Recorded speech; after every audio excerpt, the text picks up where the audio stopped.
Hello students, इस lecture में हम बात करेंगे एनकोडिंग एंड मॉड्यूलेटिंग। जैसे कि अभी तक हमने पढ़ा कि जो हमारा डाटा होता है that can be in analog form और digital form. Digital is in the form of 0 and 1 और एनालॉग रिप्रेजेंट्स कॉन्टिन्यूस डाटा। तो जब भी हमें उसे डालना हो to communication media that needs to be converted into signals which can be again analog और डिजिटल।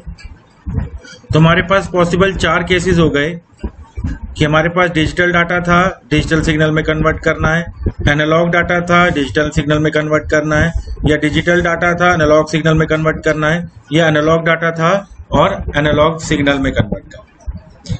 तो आज हम फर्स्ट केस लेके चलते हैं which is digital to digital conversion, जिसको हम बोलते हैं लाइन एनकोडिंग। लाइन एनकोडिंग का मतलब हमारे पास एक डिजिटल डाटा है which is in binary form 0-1 form, उसको हमें कन्वर्ट करना इनटू डिजिटल सिग्नल्स। तो डिजिटल सिग्नल के अंदर हम जनरली 2 सेपरेट वोल्टेज लेते हैं, 1 for representing 1 and 1 for representing 0। जैसे कि इस डायग्राम में दिख रहा है कि हमने पॉजिटिव वोल्टेज ली फॉर रिप्रेजेंटिंग 1 और 0 वोल्टेज ली फॉर रिप्रेजेंटिंग 0। 2 टर्म्स की बात करते हैं, one is signal element and data element. जो हम डाटा का स्मॉलेस्ट यूनिट है जो हम भेज रहे हैं which is a bit, it is called as a data element. Similarly उसको रिप्रेजेंट करने के लिए जो हम सिग्नल बनाएंगे which is the shortest signal, which is the shortest, that will be the shortest signal element. Signal element के अंदर क्या होता है? Data element. यानी डाटा एलिमेंट तो क्या है?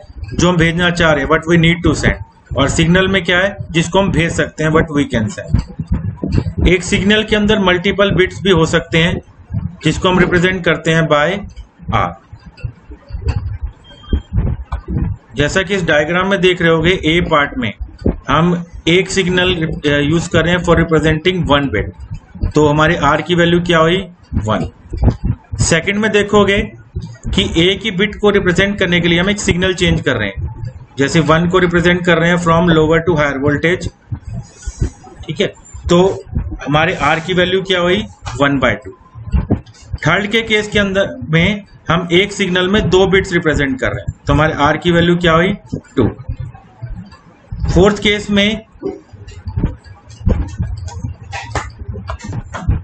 फोर्थ डायग्राम के अंदर हमारे पास 4 डाटा एलिमेंट्स हैं जिसको रिप्रेजेंट करने के लिए हम 3 सिग्नल्स यूज कर रहे हैं, तो हमारे आर की वैल्यू क्या हुई?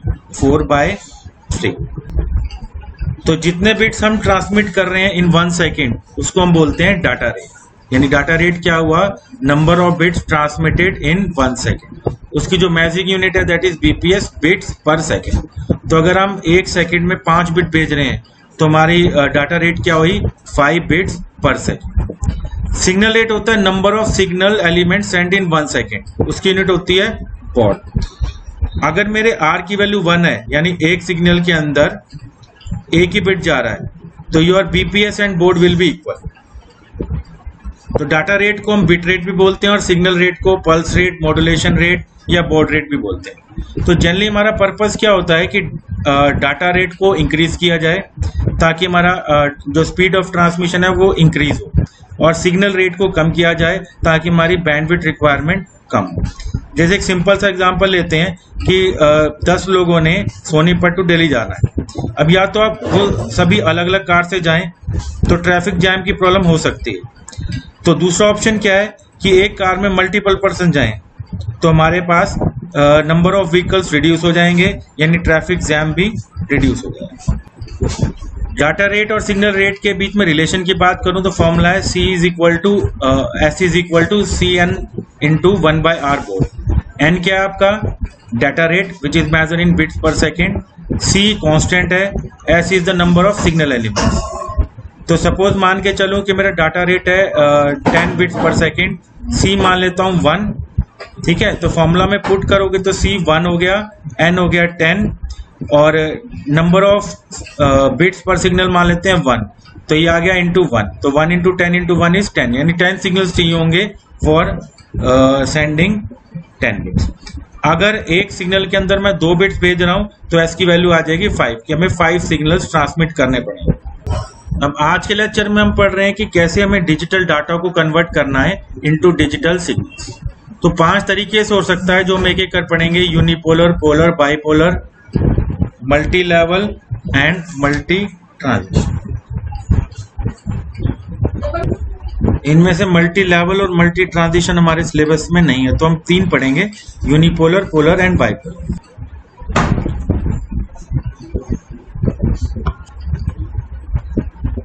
यूनिपोलर स्कीम यूज करता है non return to zero scheme,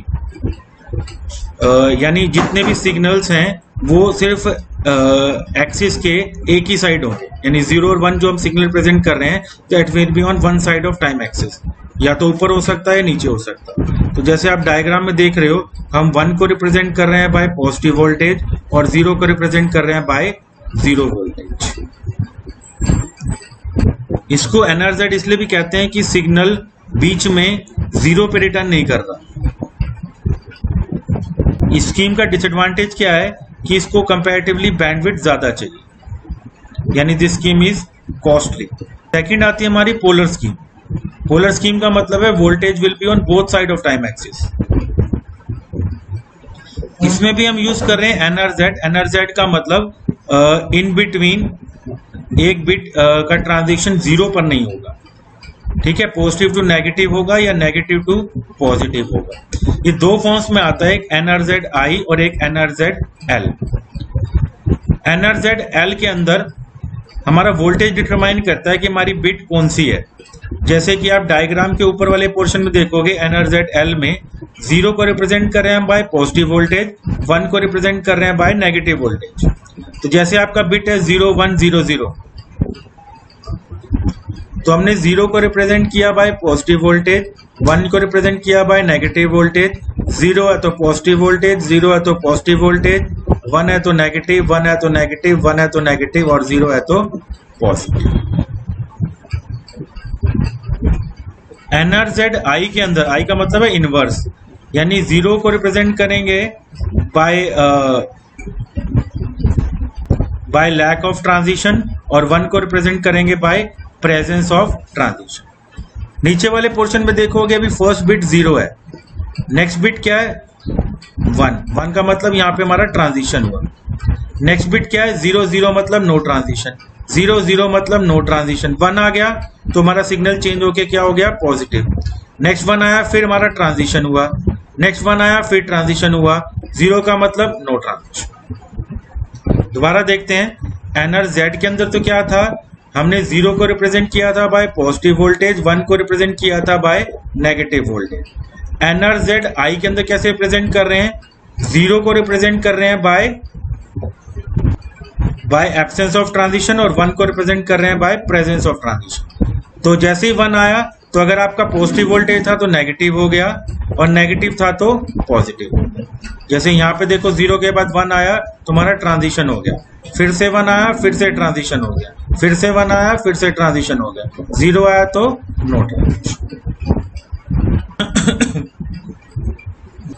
इस केस में अगर हमारे पास बहुत सारे 0 या बहुत सारे 1 हो, यानी डाटा सारा 0 0 0 0 हो या 1 1 1 हो, तो हमारी जो एवरेज सिग्नल पावर है दैट विल बिकम स्क्यूड और रिसीवर को डिफिकल्टी होगी in discriminating the bit value. NRZ L में ये प्रॉब्लम आएगी, एनआरजेड आई में सिर्फ तभी प्रॉब्लम आएगी जब सब मोस्टली बिट्स 0। नेक्स्ट तरीका हमारा आता है डिजिटल टू डिजिटल कन्वर्जन का, रिटर्न टू 0। ये हम जनरली तभी यूज करते हैं जब सेंडर और रिसीवर की क्लॉक सिंक्रोनाइज नहीं है, ठीक है। तो हम यहाँ पे 3 वोल्टेज यूज करेंगे, 1 इज पॉजिटिव, नेगेटिव एंड 0। और ट्रांजिशन कहाँ होगा, पहले तो होता था बिटवीन बिट्स, अब होगा विद इन अ बिट। जैसे आप यहाँ पे देख पा रहे हो 0 है, 0 को हमने कैसे रिप्रेजेंट किया, नेगेटिव टू 0 वोल्टेज। 1 आया पॉजिटिव टू 0, 0 आया नेगेटिव टू 0, 0 आया नेगेटिव टू 0, 1 आया पॉजिटिव टू 0। यानी 0 बिट को हम रिप्रेजेंट कर रहे हैं बाय नेगेटिव टू 0 वोल्टेज और 1 को रिप्रेजेंट कर रहे हैं बाय पॉजिटिव टू 0 वोल्टेज। अब इस टेक्निक का डिसएडवांटेज क्या है, क्योंकि यहाँ पे 2 सिग्नल चेंज हो रहे हैं एक ही बिट को रिप्रेजेंट करने के लिए, तो हमारी बैंडविड्थ अकॉर्डिंगली ज्यादा चाहिए। और इसमें 3 वोल्ट यूज हो रहे हैं, 0 पॉजिटिव और नेगेटिव, तो उसको मेंटेन करने में हमारे पास ज्यादा डिफिकल्टी आएगी as compare to maintaining 2 voltage.